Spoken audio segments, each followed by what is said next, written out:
somebody says hello enthusiastically and you don't answer very enthusiastically, then they feel cheated. It's almost as though they had a kind of a little machine or cash register in their head that was figuring out how much hello you said and how much they owe you back. So that's why we call it a transaction, is because if A says something and B answers, then they're both getting something out of it, or they wouldn't bother to say it. In other words, the basic question of all social interchanges between people is, why do people talk to each other? Why do they bother to? And you're constantly evaluating while this is going on and getting something from it. You mean the speakers are evaluating what they get out of it? I think so. They don't really stand there making estimates, but the estimates are made sort of automatically, and people feel disappointed if, pardon me, if they don't get what they want, and they may also be a little curious if they get more than they bargained for. Well, are all interactions transactions? Is this the only way that people spend their time together? Well, we've found that talking about what people can do when they're together in a room, as we would say, or together in a car. How are they going to spend their time? And our explorations indicate that there are just 6 different ways that people can do that. The first way is that they can withdraw from each other. That is, a person may be there in body but not in mind, which is the old Tom Sawyer situation where the boy's in the schoolroom but his mind is out at the old swimming hole, and for all practical purposes he's not in the schoolroom. And that we call withdrawal. That's one thing people can do. The second is what we call rituals. A ritual is a very standardized series of exchanges which doesn't convey any information, but kind of as kind of an act of recognition, like hello, hello, or what's new, or how are things, and looks like rain, like and it doesn't really, the content of what's said doesn't really mean very much. It's just the fact that the people are recognizing each other, and that's a that makes people feel good, and that's healthy. And the answers are all standardized.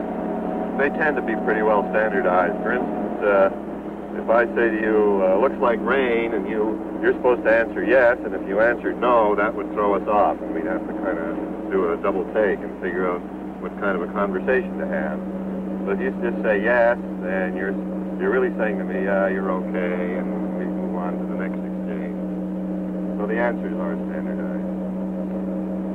Then the next step is, after people have gone through rituals, is what we call pastimes, which are not quite as standardized as rituals, but they give the person a feeling, perhaps, that they're saying something that they really mean or that's original, but actually they are fairly well standardized. Our classical example is a pastime called General Motors, which people play at cocktail parties or wherever they may be. What's that one? Well, that's, one guy says, I like a Ford Chevrolet or Plymouth, and you choose one, better than a Ford Chevrolet or Plymouth, and you choose one, because, and then you complete in 25 words, and then the other guy says, oh yeah, but I like, and he chooses one of the 3, and completes his sentence in 25 words.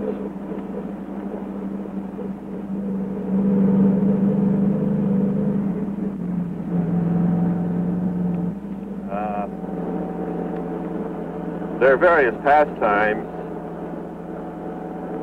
If you go to a cocktail party, generally the people get off in corners, and in each corner they're playing one pastime. For instance, the young mothers are off in the corner playing what we call PTA, like how do you bring up children. And actually there are 2 kinds of PTA. There's the kind that says, what's the matter with children? And then there's the kind that says, am I a good mother? And usually those 2 kinds don't mix, like they tend to stay in separate corners at the cocktail party. Right. Well, those are what we call pastimes. Nothing really much is happening. It's kind of a polite exchange of opinions. After people play pastimes for a while, they can go off in 2 directions. One would be an activity, what people ordinarily call work. That is, doing arithmetic, talking about factual things, about how to bring up children, for example, building a boat. That's another thing people can do when they're in a room together or in a place together. Or they can go into games. Games is where the action begins. Pastimes are just what they sound like, just a way of filling in the time while you get acquainted with people. But games are real action. People get real satisfactions out of them. Usually the satisfactions are rather odd and possibly even gruesome. They don't sound like satisfactions, but the reason people play games is that they get certain satisfactions from it. Satisfactions are things like guilt feelings, anger, hurt feelings, fear, feelings of inadequacy, and it seems strange that people would want to get those feelings, but they do. After games, the next step would be a game-free relationship, which we call intimacy. People have been trying to define intimacy for really 5,000 years, and I think we've come about as close as anybody. We say intimacy is a game-free, candid, frank relationship. I don't mean by this sexual intimacy, because sex could fit into any of these categories. For instance, as everybody knows, there's ritualistic sex and there's pastime sex. By intimacy, we mean more just the way it's defined, a game-free relationship in which people are talking straight to each other. And that's the best kind, and everybody has a kind of hunger for intimacy. But they're also afraid of it. It's really very scary. And one of the functions of games is to get a degree of intimacy without getting too close. So games are, on the one hand, a barrier against intimacy, because games are kind of underhanded and they're exploiting people, and that's the opposite of intimacy. In intimacy, nobody's exploiting anybody. But on the other hand, games do give a certain kind of closeness, which may be all that most people can stand.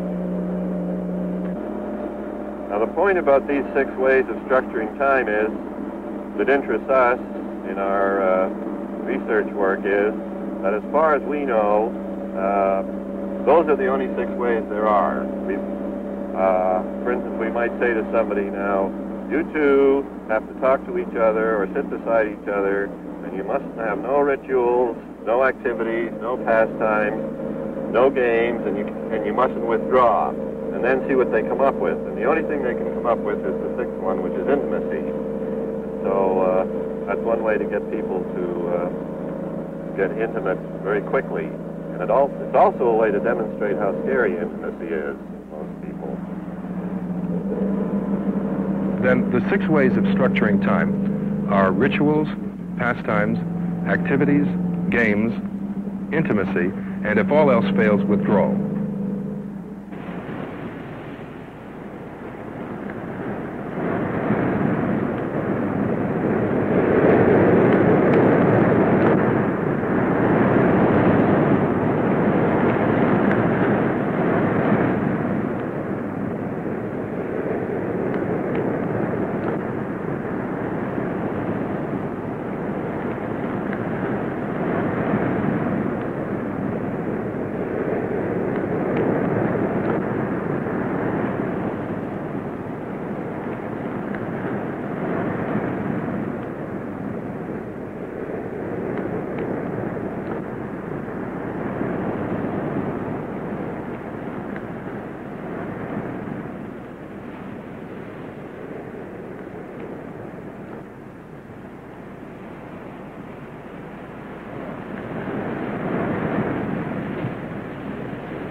Now, this coast is just absolutely beautiful.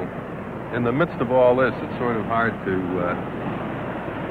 think of all bad games. Is there any such thing as a good game?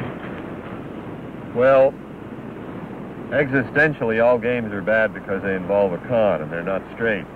But some games seem to end up pretty well for both parties. For instance, the game of Cavalier is one of those, where the man pays the girl extravagant compliments as though he were really interested in her, but what he's really interested in is making the compliments poetic. So he feels good and she feels good, no harm done.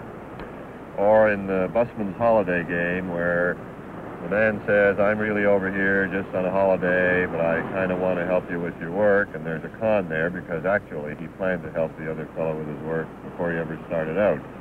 So everybody feels pretty good. And I suppose in that sense, those are good games. You use the word con and payoff. Is there a definite structure in every game? Right.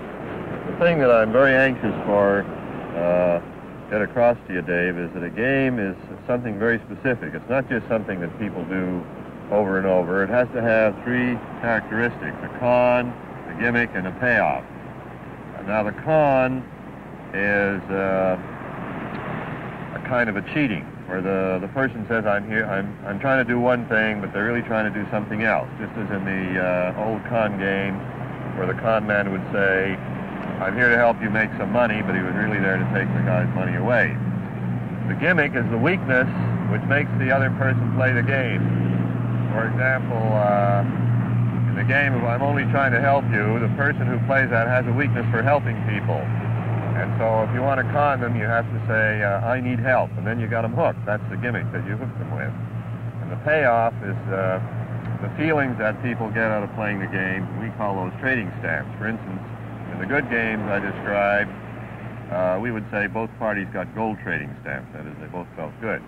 In most games, the object is to get a bad feeling, oddly enough. It sounds like a weird thing to say, but that's what people play games for, is to get a bad feeling, like guilt or inadequacy or hurt feelings, and we call that a dirty brown trading stamp. That's their payoff. Some payoffs are pretty gruesome. Suicide, alcoholism. Is there anything that transactional analysis can do, say in the case of alcoholism? Well, we have a lot of our people who work in alcoholic clinics or clinics where they treat alcoholics, and we think we're really doing something rather interesting there. One of our aims, for example, is to cure the alcoholic so that if he wants to, he can drink socially. We don't say he has to drink socially, but the real cure would be, of an alcoholic, would be where the individual can drink socially, and we have many cases like that, I would say. What happens when you have a case of an alcoholic, for instance? Obviously, something is behind the alcoholism. What happens when you take his game away? Well, he has to find something else to do. That's what the problem that particularly so-called alcoholics run into is if they stop drinking, then they don't know what else to do, and they have an awful time filling their day in with things that interest them.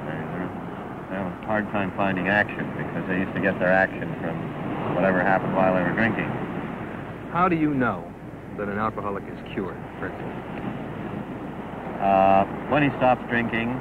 The cured alcoholic is like anyone who's cured of playing games. The games are like a lot of trash in people's minds, and if they can get rid of those, we hope they come out fresh and they start seeing things again, maybe things they haven't seen since they were children, like ocean, birds, trees, and we're not, of course, sure that that's actually what happens, but that's what our contract is essentially. But if you get rid of the games and come on straight, you'll get better. And so far, it seems to work.